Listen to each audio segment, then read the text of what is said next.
Le 7 novembre, la loi anti-Airbnb a finalement été adoptée. Dans cette vidéo, je vais aborder avec toi les points saillants que tu dois retenir pour cette loi en tant qu'investisseur. Et à la fin de la vidéo, je te donnerai mon avis là-dessus. C'est parti!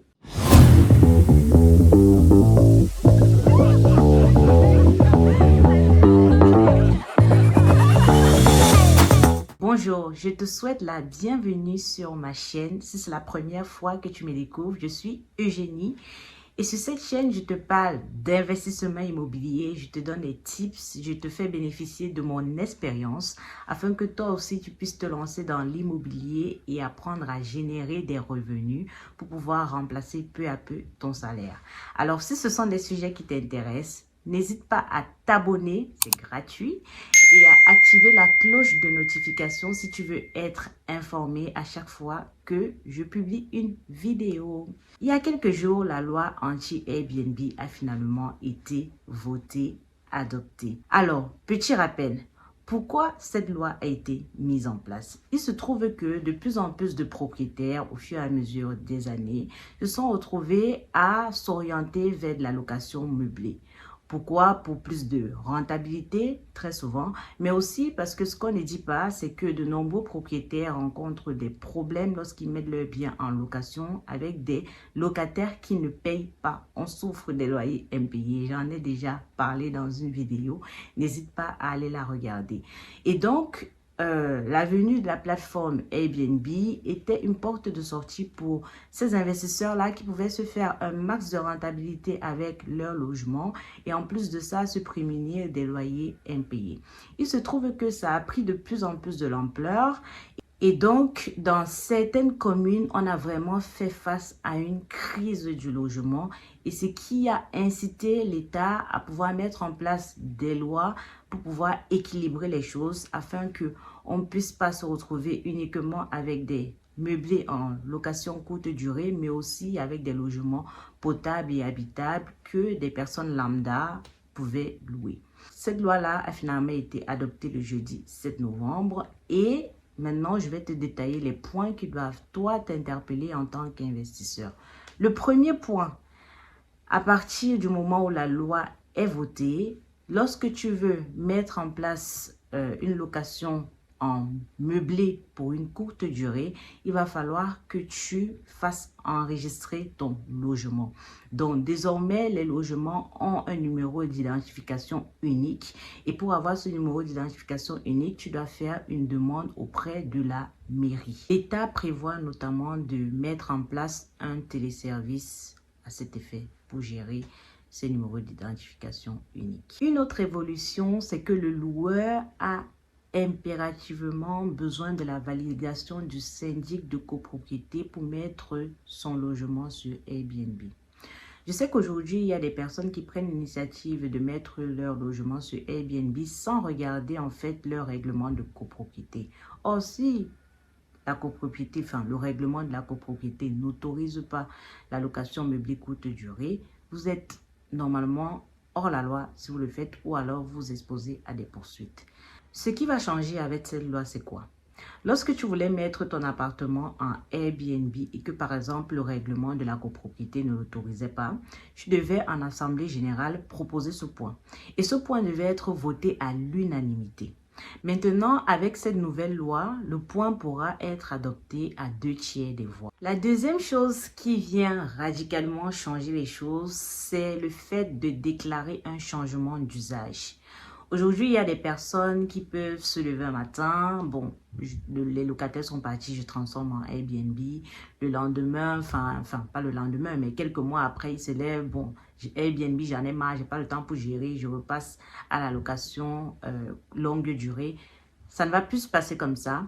Lorsque tu voudras mettre ton appartement sur Airbnb, tu devras aller à la mairie déclarer un changement d'usage. Le troisième point concerne la durée de location pour les résidences principales. J'insiste pour les résidences principales. Avant la loi, lorsque tu avais une résidence principale, tu pouvais mettre ton bien sur Airbnb sur une durée de 120 jours. Maintenant, cette durée a été réduite à 90 jours. Elle passe de 120 jours à 90 jours. Le quatrième changement qui est hyper important, ce sont les amendes. Désormais, si tu as un défaut d'enregistrement de ton bien, tu vas payer une amende de 10 000 euros. Et si tu fais une fausse déclaration, tu paieras une amende de 20 000 euros. Les amis, ça pique. Ensuite, il y a également les exigences énergétiques qui viennent s'appliquer, qui rejoignent en fait les exigences qu'on applique déjà dans la location longue durée. Désormais, pour mettre ton bien sur Airbnb, il faudra faire attention donc à ton DPE. Si ton DPE est G, à partir de 2025, tu ne pourras plus mettre ton bien sur Airbnb.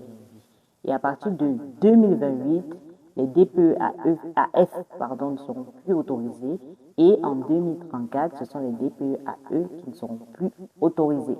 Maintenant, on va parler de ce qui va changer au niveau fiscal. La fiscalité change pas mal de choses et je crois que c'est l'un des points qui a beaucoup attiré l'attention des investisseurs. Donc, je vais juste reprendre quelques notes.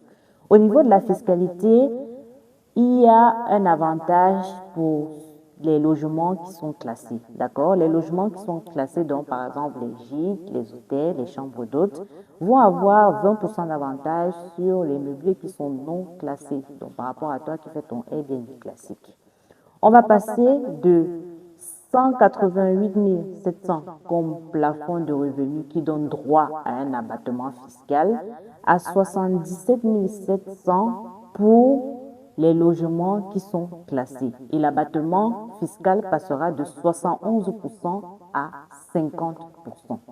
Et maintenant, pour les meublés qui sont non classés, si toi tu t'es levé et tu as mis ton appartement sur Airbnb, avant, la limite des revenus pour bénéficier de l'abattement fiscal, c'était 77 700.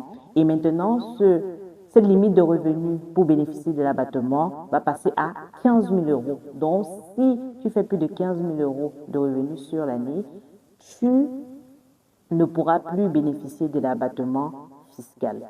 Et l'abattement passera de 50% à 30%. Et ça, c'est pour ceux qui louent leurs biens avec le régime micro-BIC, que c'est ce régime qui permet de bénéficier des abattements. Donc, voilà quelques points que je voulais aborder avec toi pour t'éclairer un peu sur cette loi qui quand même, nous interpelle, comme je l'ai dit au début. Maintenant, mon analyse, c'est quoi? Pour ceux qui veulent vraiment se concentrer sur du Airbnb et qui savent qu'ils ont vraiment des charges importantes dans leur logement qui peuvent sortir chaque année, une des possibilités ou une des portes de sortie pour gérer en fait cette nouvelle loi, c'est de passer au régime réel. Mais en passant au régime réel, il faut vraiment être sûr que c'est un régime fiscal qui va être intéressant pour vous, pour toi. Donc, il faut vraiment faire attention. Et l'autre mesure, c'est, comme je le dis souvent, de toujours, lorsque tu investis, te rassurer que tu as un minimum de cash flow que tu dégages, que ce soit en longue durée ou en courte durée, tu te mets à l'abri au maximum en fait des lois à venir, d'accord? Donc, il faut vraiment bien calculer ta rentabilité. Il faut toujours te mettre dans les conditions lorsque tu achètes un logement, de sorte que tu sois rentable avec le minimum. Voilà. Voilà, j'espère que cette vidéo t'a plu. Dans les prochains jours, j'ai pas mal de contenus intéressants qui vont arriver et aussi j'ai une surprise que je vais annoncer à la communauté très bientôt. Donc reste connecté, abonne-toi à la chaîne et je te dis à très vite pour une prochaine vidéo.